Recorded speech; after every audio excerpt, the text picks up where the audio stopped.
घुस आए थे। लेकिन फिर आखिर में चौथी आयत के अंदर एक बड़ी मुश्किल के साथ बात की गई, मगर मुझको तुमसे एक बात की शिकायत है, वो ये कि तुमने पहले से मोहब्बत है छोड़ दी।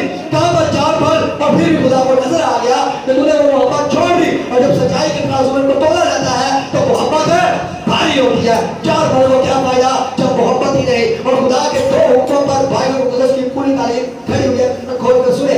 कई दफा लोगों को समझ नहीं आती, हुक्म बहुत आ सकता है, किसको माने किसको छोड़े। दो हुक्म है, उनको माने। कलाम मुकद्दस की तमाम आयत का खुलासा पूरा होता है। पहला हुक्म शमा इस्राएल एलोहीम एलोही एकाद, सुन इस्राएल खुदा हमारा खुदा एक ही खुदा है। तू अपने सारे दिल से, अपनी सारी जान से और अपनी सारी ताकत से खुदा अपने खुदा से मोहब्बत कर। अव्वल और पहला हुक्म यही है। और दूसरा अपने पड़ोसी से अपनी वालिदा मोहब्बत कर। और जो कोई दो हुक्मों की पैरवी करता है, अगर आपको खुदा के साथ मोहब्बत होगी तो आप रिश्तेदारों को छोड़ देंगे, अजीजों की फिक्र नहीं करेंगे, टाइम की फिक्र नहीं होगी, लालच नहीं होगा किसी और का कि मेरा जानने वाला है या नहीं। आपको यह होगा कि टाइम के साथ खुदा की बारगाह के अंदर बैठना है, चाहे वो इज्तिमाई हो या शख्सी हो।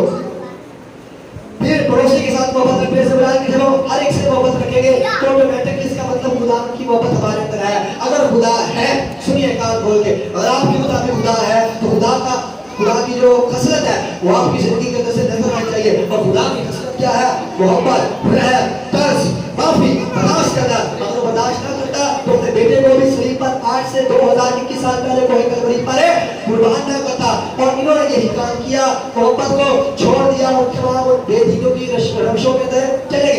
आई कलीसिया जब गौर करें इस दूसरी कलीसिया की तरह, क्या हमारे अंदर ये खूबियां मौजूद है? हमारे अंदर सब्र है, हिलम है, परहेजगारी है, वफादारी है। क्या हम लोगों को छोड़ सकते हैं? सब्र कर सकते हैं, मुसीबत उठा सकते हैं। बेरोजगार सब्र कर सकता है, बेरोजगार सब्र कर सकता है, जिसके पास घर नहीं वो बर्दाश्त कर सकता है। जो खुदा यीशु ने कहा अपना बात जमीन पर नहीं बल्कि आसमान पर जमा करो, जहां पर मैं छोड़ लगम लगाते ना कीड़ा खराब करता ना ही जंग लगता है। अगर तो आपके लिए ये खूबियां है तो बहुत अच्छी बात है, तो पूरा करें। अगर नहीं है आज ही भैया करें कि मैंने इनको पूरा करना है। बर्दाश्त करें, क्योंकि बर्दाश्त मोहब्बत बहुत से गुनाहों पर है, पर्दा डाल दे मोहब्बत तमाम फलों पर भारी आती है। पहला ग्रंथी 13वें बाब के अंदर लिखा हुआ है, अगर मैं आदमियों और फरिश्तों की जुबान में बोलूं और मोहब्बत ना रखूं तो मैं ठठराता पीतल और झंझनाती जहाज हूं। और अगर मुझे नबूवत मिले कि कुल इल्म की वाकियत हो और मेरा ईमान यहाँ तक कामिल हो कि पहाड़ों को अपनी जगह से हटा दूं और मोहब्बत ना रखूं तो मैं कुछ भी नहीं। मोहब्बत को जवाब नहीं।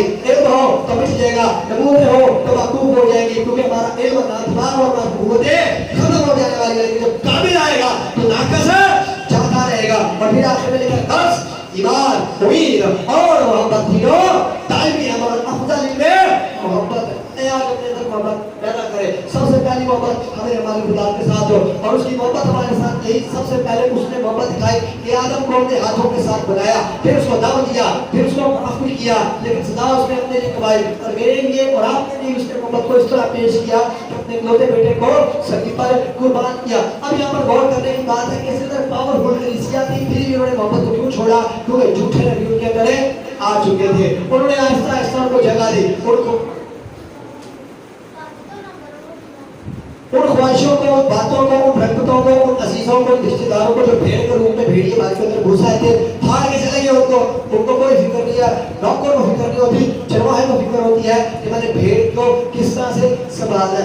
उन्होंने उनकी ख्वाहिशात की पैरवी की और फिर खुदा ने कहा देख तूने पहली सी मोहब्बत छोड़ दी, बस तौबा कर और ख्याल कर तू कहाँ से गिरा था और पहले की तरह काम कर। आज खुदा मुझसे और आप सबसे ये कहता है क्या हमने पहली मोहब्बत तो नहीं छोड़ दी?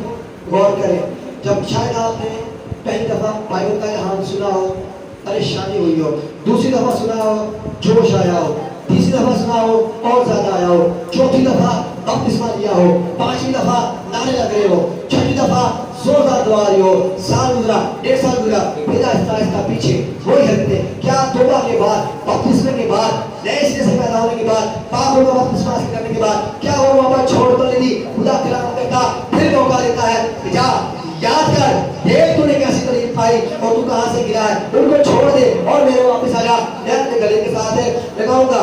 दाऊद अपने बेटे को कहा था खुदा अपने खुदा से लिपटा है, अगर तू उसके साथ लिपटा रहेगा तो वो तुझे हमेशा बरकत देगा, वो भी तेरे साथ रहेगा, लेकिन अगर तू उसे छोड़ देगा तो वो तुझको हमेशा के लिए रात कर देगा। हासिल करना वो सबों के लिए यही है, खुदा ने कहा जो गालिब है उसे मैं उस जिंदगी के दरख्त में से जो खुदा के पास है खाने के लिए फल दूंगा।